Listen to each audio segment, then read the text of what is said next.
Two words that struck fear into my heart the moment I started driver's ed. The saboteur that caused me to fail my driving test. Twice! Well, now that I'm a little older and I have much more driving experience under my belt, let me share some of my tips with you so that you're cruising and parking in style. Okay, no guarantee on style, but definitely in comfort. Let's start off with the easy stuff. The stuff you probably take for granted, or just fallen into the habit of forgetting to do if you've been driving for a while. Like adjusting your seat. This should be the first thing you do when getting behind the wheel.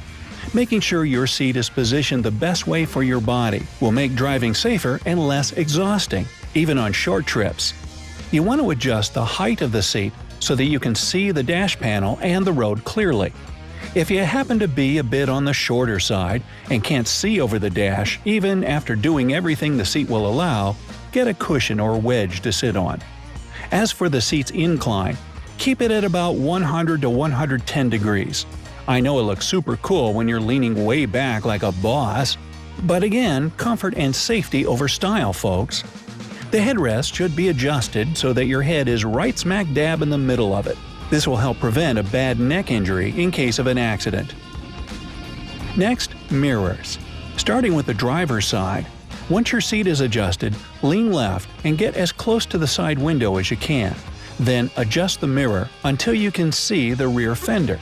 Once you're sitting correctly, you should just barely see the side of the back bumper.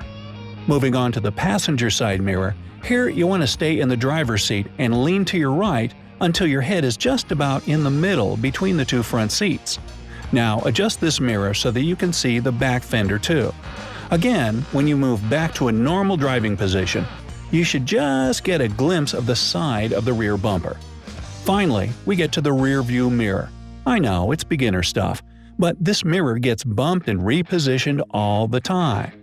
It's always a good idea to take just a second to adjust the rear view mirror and make sure it shows a perfectly centered view of your back window. One last thing before we get to the parking tips.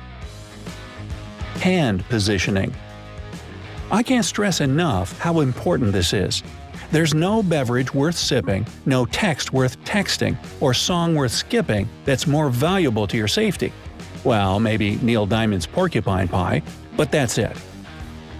Jokes aside, make sure you can clearly see all the instruments on the dash and have at least a foot of space between it and your body. Your hands should be slightly lower than your shoulders and placed on the wheel at 9 and 3. Oh yeah, the old steering wheel clock analogy?